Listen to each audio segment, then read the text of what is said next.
নমস্কার বন্ধুরা, food enjoy 7 চ্যানেলে আপনাদের সকলকে স্বাগত জানাই।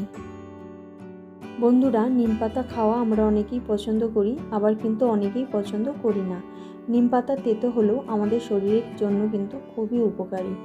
আমি যেভাবে বানাচ্ছি সেভাবে বানিয়ে দেখুন, তেতো হলেও খেতে কিন্তু অনেক বেশি ভালো লাগবে। তাই ভিডিওটা স্কিপ না করে পুরোটা দেখবেন। এখানে আমি কিছু নিম পাতা নিয়েছি। রান্নায় কচি কিংবা নরম নিম পাতায় ব্যবহার করবেন। নিম পাতাগুলো ভালো করে বেছে আমি ধুয়ে নিয়েছি। আর নিয়েছি মাঝারি সাইজের একটি বেগুন। বেগুনটাকে ছোট ছোট করে কেটে ধুয়ে নিয়েছি। এখানে কড়ার মধ্যে দিয়ে দিয়েছি 2 চামচ সরষের তেল। তেলটা গরম হলে ওর মধ্যে দিয়ে দিলাম 1 চামচ কালো জিরে, একটি শুকনো লঙ্কা। এবার ওর মধ্যে দিয়ে দেব কেটে রাখা বেগুনগুলো।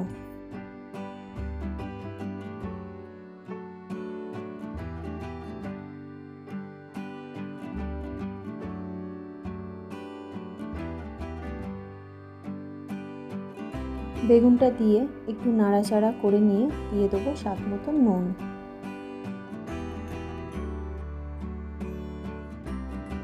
নুনটা দিয়ে বেগুনের সাথে ভালো করে মিশিয়ে নেব। তারপর গ্যাসের ফ্লেমটাকে লো করে হাফ মিনিটের জন্য ঢাকনা দিয়ে ভেজে নেব। হাফ মিনিট বাদে দেখুন বেগুনটা কিন্তু অর্ধেক ভাজা হয়ে গেছে। এবার ওর মধ্যে দিয়ে দেবো হাফ চামচ হলুদ গুঁড়ো।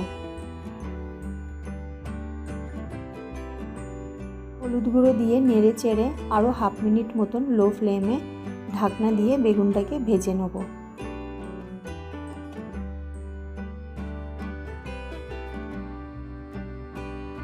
হাফ মিনিট বাদে দেখুন বেগুনটা খুব ভালোভাবে ভাজা হয়ে গেছে। এবার ওর মধ্যে দিয়ে দেবো নিম পাতাগুলো।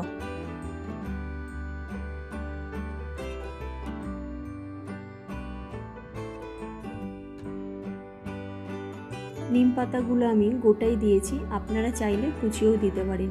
নিম পাতাগুলো হালকা করে ভেজে নেব। বন্ধুরা, বেশি কড়া করে ভাজলে নিম পাতার যে গুণাগুণ সেটা কিন্তু আর থাকে না। হালকা করে ভেজে নেওয়ার পর ওর মধ্যে দিয়ে দেবো আমি একটুখানি ঘি। এই ঘিটাই কিন্তু এই রান্নার স্বাদটা অনেক বাড়িয়ে দেয় আর খেতে কিন্তু খুবই সুস্বাদু হয়।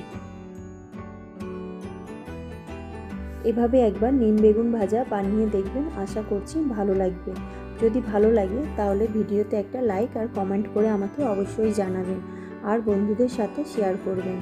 আর আমার চ্যানেলে যদি নতুন হন তাহলে সাবস্ক্রাইব করে আমার পাশে থাকবেন। দেখা হবে আরও একটা অন্য ভিডিওতে। সবাই খুব ভালো থাকবেন।